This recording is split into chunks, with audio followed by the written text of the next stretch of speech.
Looks good. Welcome to the Nutmeg Tavern. I'm your host, John Townsend, and today we're going to be talking about 18th century stuff. We're going to have a lot of fun in the Nutmeg Tavern, so come on in.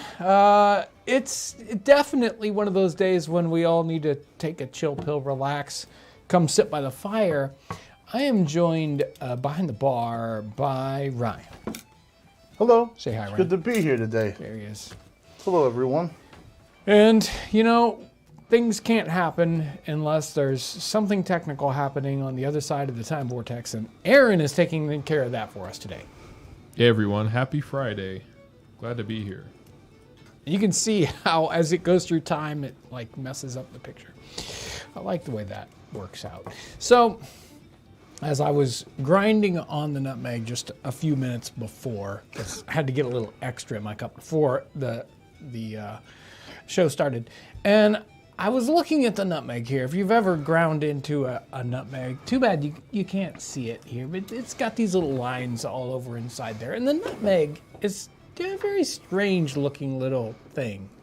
And it reminds me of the idea, the theory of signatures. I think it's called signatures in medicine.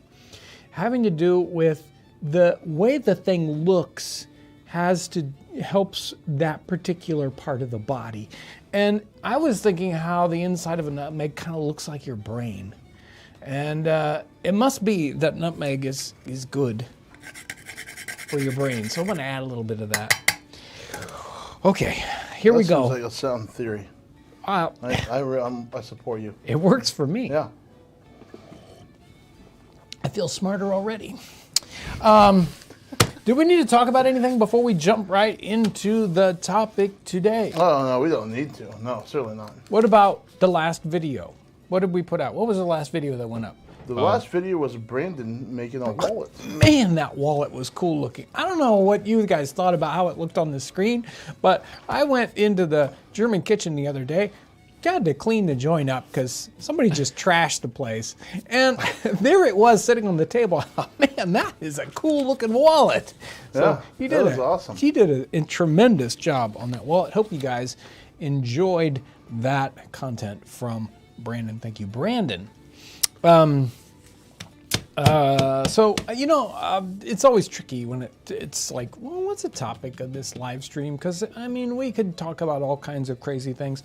But I thought I would do one that kind of had to do with some of the kinds of research that I do. So I dig into all kinds of websites and online doing all sorts of research. Many times you'll see like artwork.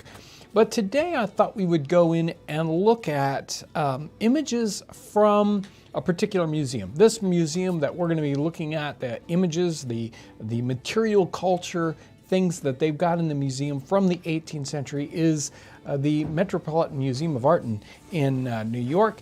And, you know, it can be hard to find some of the museums that don't claim a whole bunch of rights on their images. So I like the ones that say, hey guys, you can use our images if you'd like.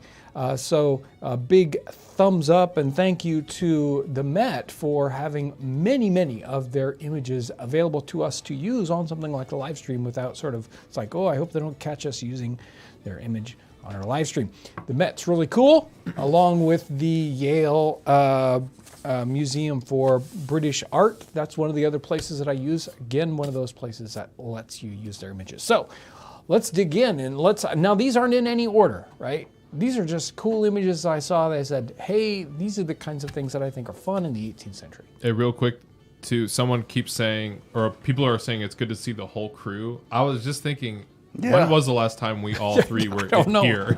I think it's been over a month. It certainly wasn't last week because that was me in Maine. And it wasn't the week before. Right. And I don't think it was the week before. Yeah, I think it has been a solid month. It's been about Finally. a month. So yeah, glad to be back. All right, here we go. It's good to be next to the spirits again. It's been a while since I've been able to. You're always next to the spirits. Come on. So one of the cool things you'll find in museums is not just little things or just, a glass or a shoe or whatever, or even kind of bigger things, pieces of furniture. But this is a window taken out of a house, and a 17th century window, and all these things are American, right? This isn't just like 18th century things in general, but American 18th century things. And this window just caught my eye. There's actually some more windows in the show here, but this window, I just love the way, it's so, feels like the time period, and it's an antique at the same time. We've got these little tiny window panes that definitely tells us it's a fairly early piece because glass was expensive fairly early on. And check out how in the bottom corners there, instead of being, full kind of diamond pieces, they went ahead and just made bigger triangles. And of course, when you put together leaded glass like this, it has to have extra strength. And in this, they made these little wooden bars that cut across, and they're latched onto that to give that leaded glass much more strength, or else, maybe you'd shut that window and the whole thing would just, fall through. But love the look of the window. He's trying to find us the next one. He'll get there. Don't worry. I'll get there eventually. Yeah. Don't worry. It's complicated on the time vortex. There we go. go. Yeah. This one had a great story. So this is a little pot with a drinking tube that comes out of the bottom of it. Now, this might be used for something like a posset. And a posset would, or even a syllabub possibly, but a posset, which is kind of drink that you would give sometimes to people that are ill. So this isn't necessarily just for children, but it might be used for children. It's also used for adults. You can even see on that tube, it's even got tooth marks. This is a silver piece, and I'm not sure, it's probably as big as you think it is. A standard sort of drinking cup might be slightly smaller. The story behind this, though, is that it was used by the first female apothecary in the United States, or in America. So I thought that was a cool story. Love glassware. Glass is one of my interests, and finding images. Actually, I wanted a whole bunch of glass images, but there just aren't a ton of them. We'd have to go to the Corning Museum of Glass if we really wanted that. But here is a small glass, aperitif, little mini goblet piece here, and we get to see all that sort of air bubbles in it. And this is some of their images are very high resolution color, and some of these images from the museum are very old black and white images. This is one of those old ones. I still like them. So glass was being blown in the United States. There were a couple of famous glass manufacturers, and some of the glass here is ground glass. So this is as they call it, a pocket flask or pocket bottle. So it's flattened so that it'll fit in your pocket, although it's not exactly small. And they did sometimes they're painted for decoration, or in this case, they did some grinding on it. I don't know how they do that ground glass stuff. That's awfully neat. There's actually a local place that's famous for ground glass, but I've never gone in there. But this one, obviously 1792, and I believe it's clear glass. It's not some strange colored glass, and it has some very, very neat decoration on it. Some other glass pieces done in the 18th century in North America. We get to see that not everything was that green color or sort of clear, but we have amethyst purple. We have a brown, which is a little bit, more, we're used to that kind of brown color. And then that very light tealy, clear almost glass. But notice, these are very highly decorative pieces. It's not like the only glass that was being done in America in the 18th century was crude, but there are some very, very high-end pieces being done. This is a scientific experiment, a piece of equipment. I wasn't sure exactly what it was, and the description of it wasn't great. Seems like it's sort of an azimuth compass kind of thing. You can sight through one side to the line on the other side and then get a bearing. It's something like that. I think it's got a different specializing name, but it's in its wooden case, and even a piece that was very, very utilitarian in the time period is still very decorative. Today we would think, wow, that's some neat work, and all that, all the numbers are kind of hand done. They had a little machine that would put in the lines for graduation, but all the wording and all the numbers there are cut in by hand. Beautiful piece. This is a gold snuff box. Man, that's beautiful. Isn't that a just amazing piece? So you can imagine that's probably inch and a half, 2 inches in diameter, with a little lid, with a little hinge on the back there. You can see how the hinge works, and then you flip that up, and it would have snuff in it. And I've never had a really nice snuff box like that. well, maybe It's really you need basic. one like that one. I feel like I do. I've only had basic snuff boxes. Oh, That's so pretty. I'll bet snuff is better when it's out of a box like that. I think snuff's better no matter how you have it. So, what happens if you're a lady who's walking about town and you have these beautiful silk shoes and it's muddy, nasty springtime? You've got to have some way to protect your shoes, and so these are called pattens, and they're a special kind of overshoe that you would put on your shoes so that you could walk in the muddy streets without getting them, without messing up your fancy shoes. I mean, I would probably just switch into different shoes if it were me, but no, you can't do that. And they had various different kinds of designs. Some of them had sort of like spikes so that you could walk on ice or whatnot. And maybe we need to bring these back. You don't want to get your fancy sneakers messed up, right?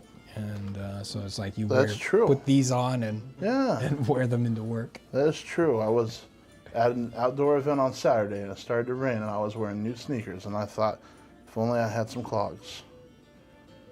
Yeah, I saw your sneakers. Anyway. I tell you, it's like you couldn't miss them. So, in the 18th century, now today, like if you go to my house, my house is filled with books. Books everywhere. Bookshelves everywhere. In the 18th century, your library, even if you were fairly rich, might not have a ton of books in it. This is a fancy bookcase for your books. And you can see, obviously, I mean, whoever owns it's got a lot of money, and his library is only big enough to fit. I mean, he doesn't have 14 of these things. He just has one. So all the books he has, even though he's really rich, they're all going to fit in that bookcase. Although that reminds me of the bust of Pallas over the bookcase in The Raven. Yes, there you go. This is a clasp. I'm not sure exactly how that works together, but you can see the two sides where you would sew that onto a cloak probably, and there's probably a little catch there on one side. I'd love to see exactly how the mechanism works on the back side of that, but a beautiful 18th century clasp, and the engraving there on the front of that, and this is probably fairly small. Wow. Maybe 1.5 inches across. But a lot of pieces in the 18th century were decorated in this sort of way. Simple buttons, so somebody's going to hand engrave each one of the buttons. You could imagine that as a button face. Very, very common in the time period. Whoever's taking these photos is doing a really nice job. Well, it's the museum. They are doing a great job. Yeah. So, this one caught my eye. So there's a lot of powder horns in the 18th century. Many of them are highly decorated. And this one's got all this scrimshaw on it. But what is it? What's the scrimshaw? That is supposed to be, this one's so weird. It's the fortified city of Charleston.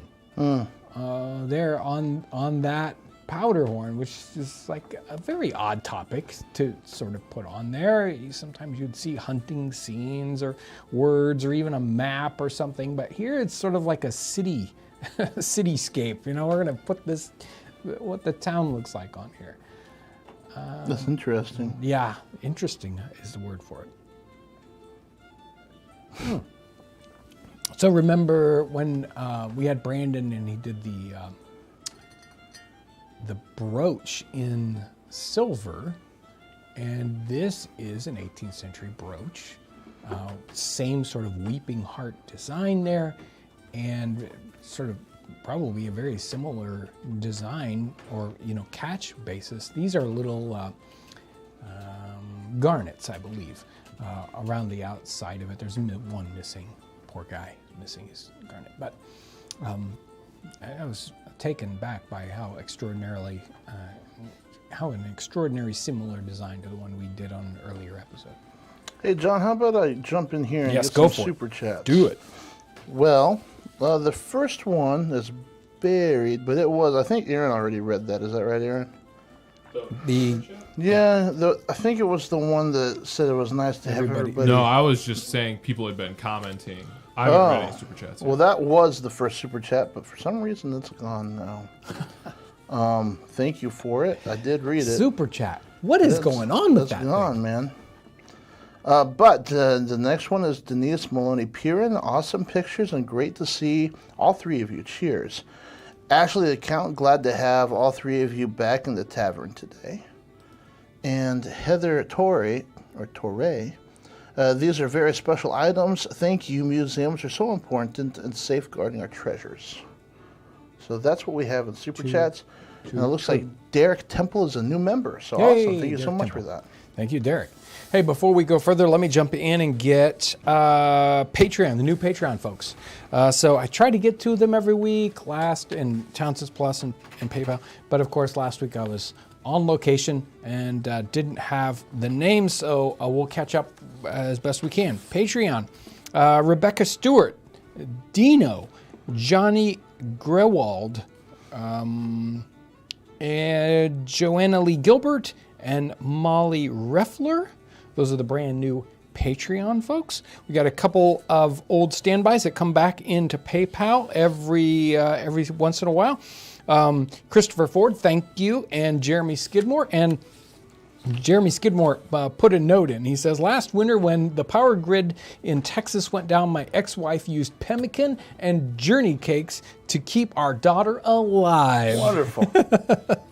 And he says, thank you, very grateful. P.S. My Motorola updated my phone so I can't access the chat. Good job, Motorola. Anyway, I hope, Jeremy, you have more luck with your communication device so that you can get into the chat. And brand new Townsends Plus, folks. Kendi N, James K, Hayden, Emily L, Chad M, Cedric B, Clarence M, Jessica H, Elizabeth, Heather L, Dennis G, Stephen B, Haley M, Aiden M, and Ben W. There's a lot of new folks there on Townsends Plus. If you want to check out that special, wonderful way of supporting us and getting sort of special content at the same time, check out townsensplus.com and you can see what's going on there. And we are working hard on making Townsends Plus even better, making it so that there's maybe a Roku channel. We'll see how that works out. We're working hard at that. We are working hard on that. So hopefully that will be one of those near kind of future things. Back in the Super Chat land, we've got Mexer Cool. Says, really cool close-ups of day-to-day stuff people carried. Thanks, Townsends. Another new member in Matthew Wilson. And then we've got a couple more here, Super Chats. Speed and Style Tony, who we haven't seen for a little bit, I don't think. Any special readings for the coming holidays? Ooh. Loved all of them last year. We were talking about that just today. Yes, we're working on it. Yeah. And it's very exciting. Karen is in the Super Chat, always informational. That is what we try to be. Thank you. Thank you. Should I talk about this? Yeah. Upcoming. It's not like, I don't have a link. Let's just talk about it. Oh, yeah, we don't have a link yet. Upcoming, though, we're going to be doing a sort of a book clubby thing. This book, a notebook that'll go with it, and we'll be doing readings online. Maybe they'll be live, maybe they're episodes. What did we decide? We're going to experiment. Yeah, we're going to experiment. Yeah. So, autobiography of Benjamin Franklin. We just worked up this edition, the Townsends edition. So, it's looking really, really good. So yeah, and this has been something that we've been talking about for. So, the Christmas Carol reading was like the first kind of experiment to see about the Townsends book club, and that's something that I've been excited about for a while. I know the other guys have too, so we're gonna make a push for that. And this one, I mean, this guy it's got some really good topics in it. So excellent thing to dig into. Kieran just sent in another super chat that's got, something taking a drink of something. Thank you. Something taking a drink of something. Or holding something up. I don't know. Thank you. Thank you very, very much. Emmy McDonald, are you guys interested in working on covering city life in the 17th, 18th centuries? There's a lot of cool stuff to see there. True. And I mean, there's some of that we'll discuss here as we go through Benjamin Franklin and some other topics. But yeah, city life, and it's not, like our cities, that's for sure. We good back there? Hey, we're all caught up. What do you think, Aaron? You gonna bring us back in? Yeah. Well, real quick, we're at 400 and something likes. 400? We need to get up to 1,000. 400 is not 1,000. No, it is not. In fact, I'd say that it is exactly 600 away from 1,000. Well, if I had a button, I would like it. Yeah, we've worn out all of our ghost accounts. I've liked this thing like 50 times today. So, I thought you would enjoy this one, Ryan. It's a little tobacco box with the saying, "Tobacco good within I have, though it's not good for every knave. All my friends only I supply. Let begging fellows go and buy." John Winslow, 1747. So, for my friends and my friends only. So there we go. Well, and that's true. I share tobacco with plenty of friends. And then if they beg you for it, you tell them, go buy your own?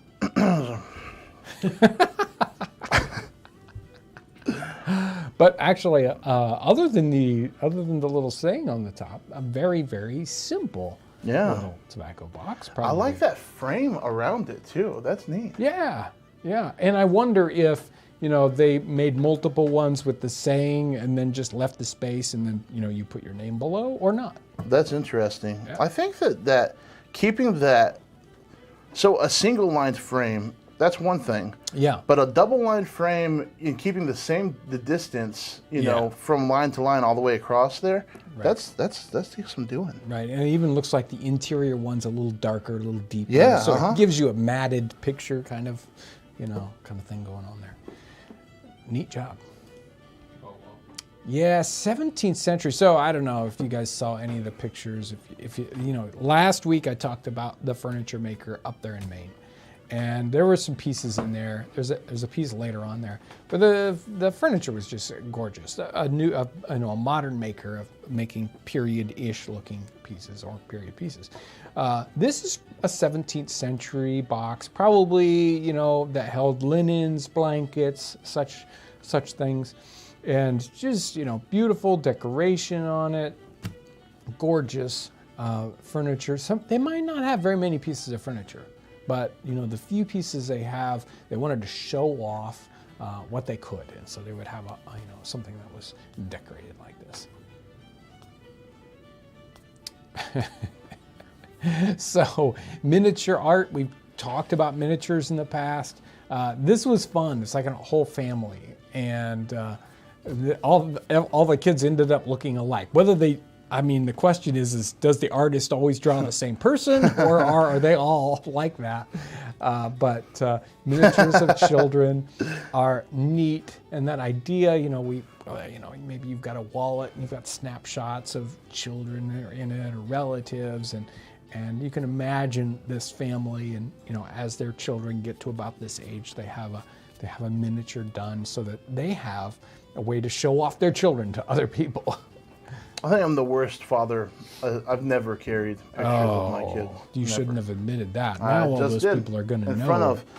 In front of 685 viewers. Ooh, that wasn't good. But those 685 viewers have not given us 685 likes. So therefore, boy, some of them don't count. You're hard to please, aren't you? Another small piece of furniture, so a little cupboard that you'd have on the wall. Just amazing hinges. Love those hinges. They have a reason to have hinges that have that much strength behind them, connecting to the wood pieces so that they don't wear out. And it's got a little keyhole, so maybe it had something in it that was expensive. Maybe you kept your spices or your tea or coffee in a little cupboard like this, and you didn't want people just walking in, taking it away. This is a punch bowl with a silver punch bowl with the engraving on it, and the little horse guy running. It's just like the punch bowl that's behind me up on the wall, except the one that's behind me is porcelain. This would be a higher end punch bowl out of silver. These are the pieces that survive. The inexpensive punch bowls, well, they get broken and thrown in the trash, but something that's expensive like this, and I mean silver, other than getting dented or whatnot, really can last a long time. They're very sturdy. So there's a couple different reasons why a piece like this would still be around to be able to put in the museum. So a museum obviously has art, and this one caught my eye. I love this. The artist here. This is one of their earlier pieces. I mean, hopefully he got a little better after he was doing this one. And I think he moved on from art to medicine. Let's hope he's even a better doctor than he is an artist. But the idea that they'd put all these animals in here is just nuts. They put the cat down there and a parrot and butterflies and a bird on the thing and the decorative flowers, and then the crazy feathers in her hair. Yeah, the plume. Yeah. It's a plumey head. It made it look like rabbit ears or something. Mm-hmm. I loved this one. I don't think I'd have a cat in a room with that many birds. Yeah, you'd think the two wouldn't go together all that well, or go together too well, maybe. I don't know. Good question. So we had windows. Here's a door that's in the museum. So one of those Dutch doors that splits, we can have the bottom closed and keep out the chickens and the pigs that are running around outside your house. But yet, you still get the nice airflow and whatnot. And check out those upper panels. They have bullseye glass panels in there. So a bullseye glass. They would create glass several different ways in the 18th century, 2 different ways. And one of the ways was doing this glass where you'd spin out this giant bubble and you'd make a big round pane, like basically making a bottle and then cutting the bottom open and spreading it out. And the very center of that had a bullseye, had a thicker piece of glass. And you couldn't see through those the same way, but they would let light in, and so they used a couple of these bullseyes out on the top panes to let some light in, so you could see a little bit. So I thought that was a great looking door, and even the way it doesn't have a door knob, but sort of a turning latch thing there, so you can, you put the key in, you turn that little latch and pull the door open. Really neat door design. I thought this, I think we've seen this image in the past. It's totally appropriate. We deal with crazy politics, and they had crazy politics in the 18th century, even as much as to have sort of fights on the floor. And this is a sort of reenactment of one of those different Congress folks going at each other. And obviously, I mean, it doesn't look like most of the bystanders are terribly concerned about what's going on. This is a perfect example of a fight that nobody wins. Not one person. Really? Is a winner. Are you sure? Yep. I have no idea. So this window, it's kind of fun. We'll see we'll flip it over on the back side. We've got this very, very similar glass, sort of, small pane area up above. We've got this interesting sort of grate down below, which sort of reminds me of that Dutch door idea. So how can we have a window? How can we have it open and let air flow through or not? Today we'd have a double hung sash, which, I mean, they would have a window like that, especially in the 18th century. This is probably a 17th century window. So how do they get this same sort of effect? Go ahead and flip to the next frame. Here's the back side of it, and we can see that there's a wooden panel that slides up and down. So if we want airflow, it moves up and it covers up the glass part, and air can flow through the grid. And if we just want the light and we don't want cold air coming in, or hot air for that matter, we can lower that wooden panel down and it'll cover up the grate, and then we have just the glass portion. So that's a fun, innovative, I've never quite seen a design like that before, so I was very intrigued by that. We've had people asking about what different sorts of ceremonies, how they're different, and people have asked about 18th century weddings. This is an 18th century wedding petticoat.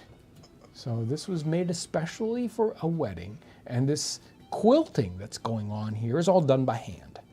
So we think a lot of times today of quilting and it being, like patchwork quilt, where you put together different pieces. A lot of the quilting in the 18th century was just the sewing part of the quilting, and they would put in these beautiful designs. Can you imagine quilting that by hand and putting those designs in? Somebody had time to prepare for their wedding, and so they wanted something very special. That was really beautiful. Yeah. On the opposite side of a wedding, maybe, this is a mourning ring. So someone would pass, and they many times would have a piece of jewelry made in commemoration of that, so they could remember that. And this is a mourning ring. They're fairly common in this time period. You can even see that the stone is in the shape of a coffin. Is that weird or what? So then they had whatever written on the outside so that you would remember who it was, when it was, whatever. Pottery pieces always interest me, and this is a tea caddy from the 18th century, and this is a redware or a low fire piece that would be very, very inexpensive in the time period. So tea caddies many times were ceramic, or were porcelain, and very sort of expensive. You might even have them made in silver, and they would copy these shapes and sizes in less expensive materials. And so this is sort of the lowest end, but they still wanted to make it fancy-ish. And so on one side, they decorated it. They put a yellow or probably a white slip on the outside. Then they cut into that with a little scribe, just a little awl, and they put the beautiful design on there. That design there was supposed to be a tea plant, which of course, they don't know what a tea plant looks like apparently. But we've got animals in there. We've got different kinds of designs, even sort of a person's name and the date. And I don't know how, I mean, I guess they just, it's loose leaf tea and it would fit down in there. I would think I would want a bigger opening on my tea container, but it's typical of that sort of design style at a time period. Other pottery, a stoneware jug. This is, of course, after the Revolution because they have the new sort of look. It's got the eagle design and the flags on it, so it's patriotic. And it's a salt glaze jug, stoneware. It's got sort of an Albany slip on the inside that we can see, and the cobalt blue decoration and sgraffito on the outside. I'm going to jump into some super chat for a Yeah, second. go ahead. Actually, the count I was going through glassware that has been passed down in my family yesterday. We have several pieces from the cut glass place here in Warsaw. There you go. Look at that. That's pretty neat. Warsaw cut glass. Celestial Teas. Let's bring back let's bring back the trend of engraving all of our things with fun sayings. I'm for that. Matthew Clyde, great content as always. Here's something for food. Oh, yeah. Food. Yeah. We need to have food in the tavern. We never eat food in the tavern. Yeah. We don't. Oh, my God. I don't know. We Friday cook meal. a lot of food here, but we never seem to eat it in front of the camera. Maybe that would be about. Maybe there's a good reason we don't do it. Denise Maloney Piran says, Ryan, I have more pictures of my dogs and horses than my human kids. You are not alone. And then Quentin says, thank you for being so awesome, guys. Quentin, we tried not to be awesome. We just can't help it. It's tough. It's hard work. Yeah. Yeah, let Trying me tell not you, to it's be lonely awesome. at the top. We gave up and just decided to let it happen.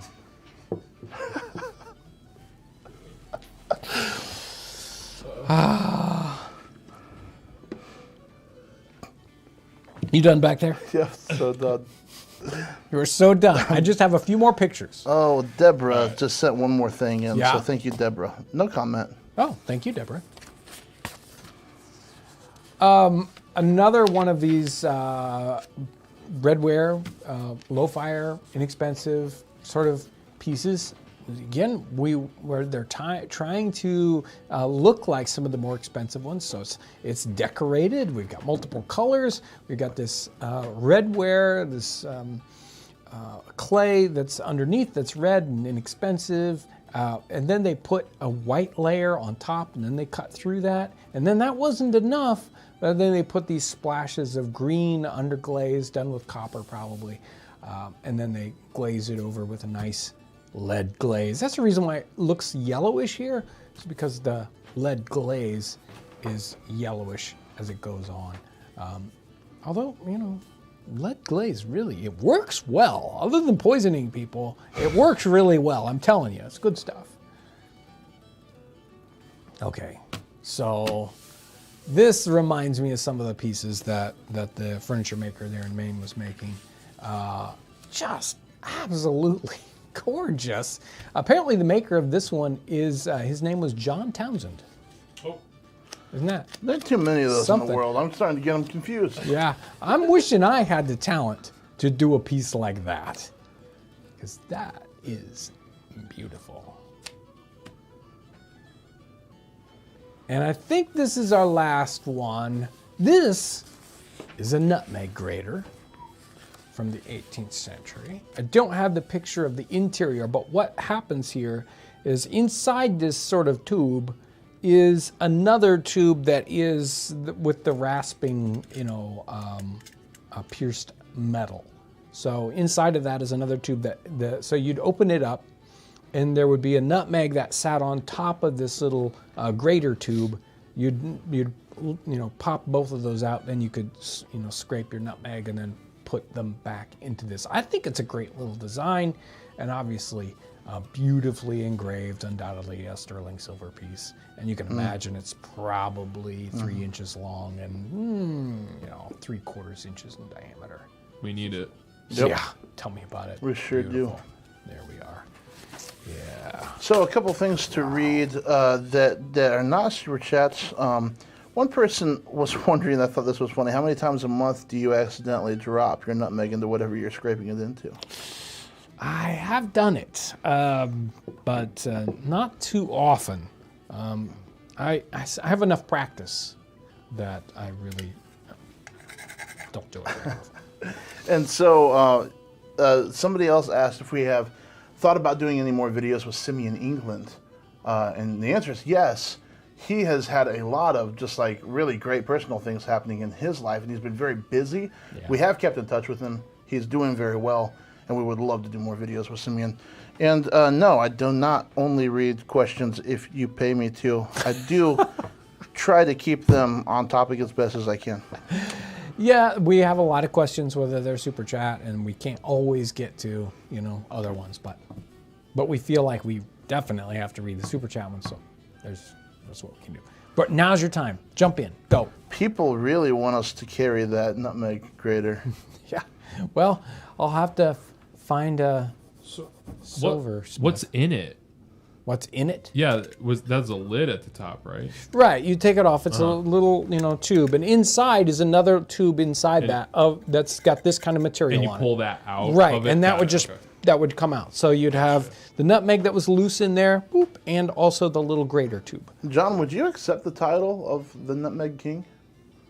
Would you wear that proudly? Nutmeg King. Nutmeg Monarch. Nutmeg Noble. Ooh.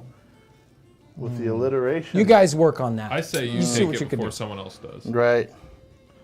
We should probably copyright that word. As soon as we figure out this title, I'm going to get those folks from Wikipedia to come down here and write an article on you. Oh, boy.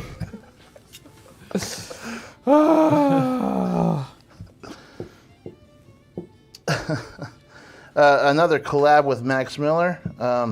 We would love to work with Max in person. That'd be a lot of fun. He is busy out in California, but we do stay in touch. We email back and forth quite often and even talk on the phone sometimes. Oh. Here's a question. Did they recycle glass regularly in the 18th century? There are advertisements in the 18th century newspapers for bringing in glass to be recycled, broken glass, whatever. So yes is the definite question, or answer, not question. So yeah, they're recycling glass. They're recycling other things too. Pewter pieces are being recycled and melted and put back in. Pewter's the easiest thing to recycle. Same thing with things like lead. They were recycling copper, iron pieces. You'd take your iron in. They were recycling clothing pieces, textiles. So lots and lots of items. Things like that don't go to waste in the 18th century. Speed and Style Tony suggests the nutmeg nut, and I think I agree with that one. Hey. Control yourself out there. Man. Yep.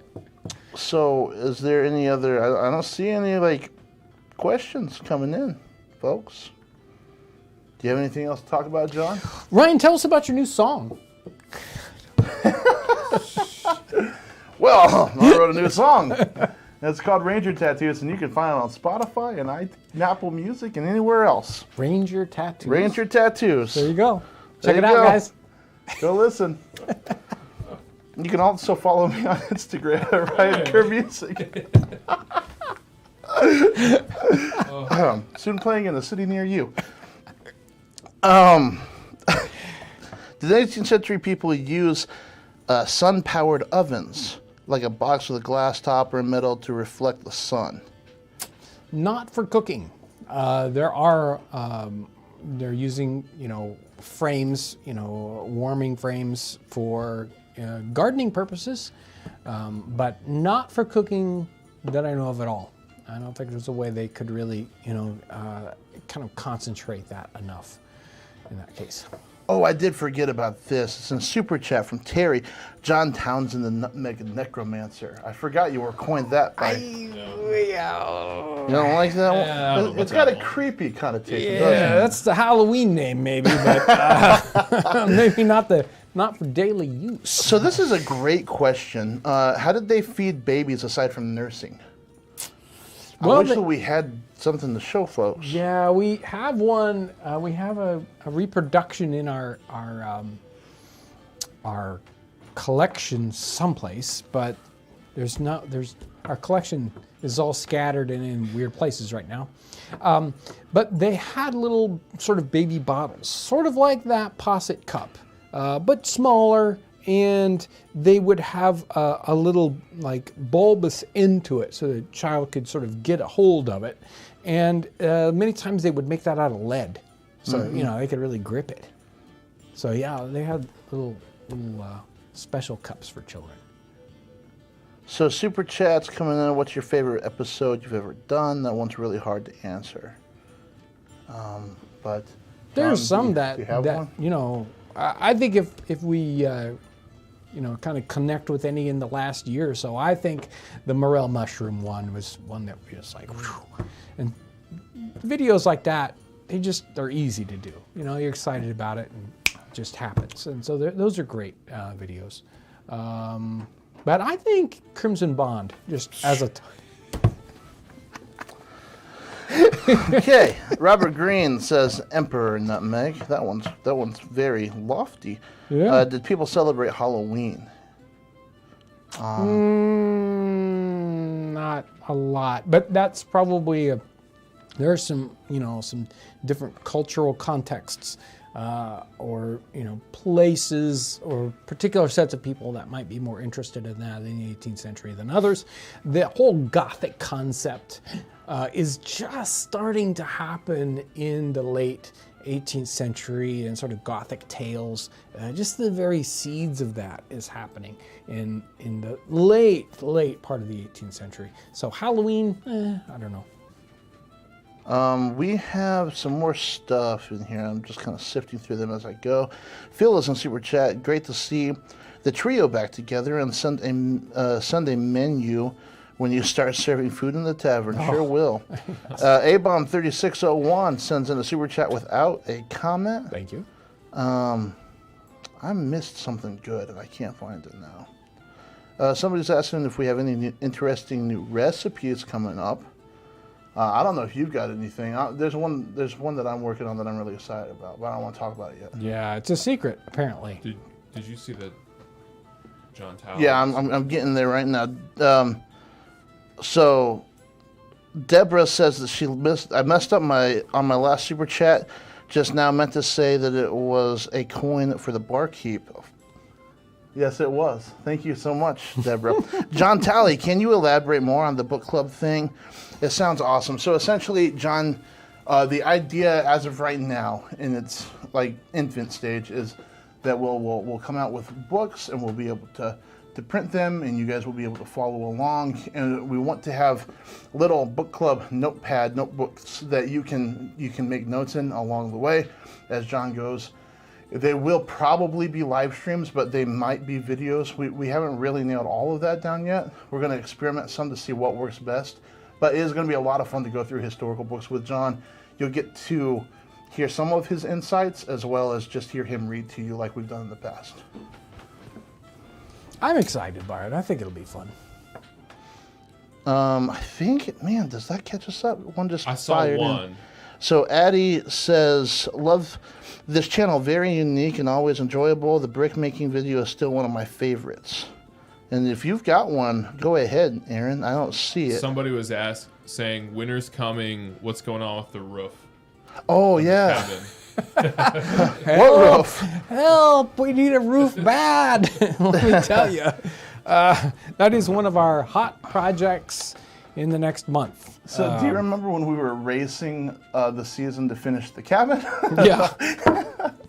Now we're having to race to, get the roof back on it because the bark is gone. It is disintegrating as we speak, and just there's no way the cabin will be usable at all unless we have the new roof going. So I'm excited to see it stripped. Yeah, like it's going to be a really neat rafters. project. Yeah, it really excited. will. Very excited. It's going to be a lot of work. It's hard. Yeah. Worky work. There was one other one related to the tavern. Somebody was asking about the window too.